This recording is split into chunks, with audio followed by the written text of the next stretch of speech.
SS திருக்கவி mushroom form, வில்வம் grow shoppy. நான் உங்கள் சிந்துஜா. இதுதான் எங்களுடைய பண்ணை. ஸோ இவங்க ஆல்ரெடி நம்மக்கிட்ட ட்ரைனிங் எடுத்தவங்க தான். இவங்க பண்ணையை கரெக்டாக ரன் பண்ணலைன்றதை விட மீன்ஸ் அவங்க வைக்கோலை கரெக்டாக அவங்க சுத்தம் பண்ணலை. நிறைய பிரச்சனைகள் வந்துச்சு. என்ன பண்ணுறதுன்னு தெரில. சரி ஒன் டே எங்கள் ஃபார்முக்கு நீங்கள் வாங்க அப்படின்ட்டு வர சொல்லி அவங்களுக்கு மறுபடியும் ட்ரைனிங் கொடுத்தோம். நாங்கள் இந்த மாதிரிலாம் பண்ணலை, நாங்கள் செஞ்சது எல்லாமே தப்பு அப்படின்ட்டு அவங்களே ஒத்துக்கிட்டு நாங்கள் மறுபடியும் போடுவோம் அப்படின்ட்டு ஒரு சவாலோடு போயிருக்காங்க. ஸோ அவங்களோட சவாலுக்கு என்னுடைய வாழ்த்துக்கள்.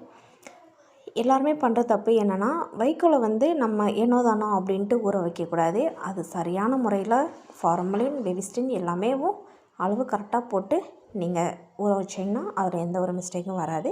ஸோ நீங்கள் அடுத்தடுத்து பண்ணுறப்ப இந்த தப்பு பண்ணாமல் பார்த்து பண்ணுங்கள். எப்படி இருக்குன்னு பார்த்துட்டு ஃபீட்பேக் சொல்லுங்கள்.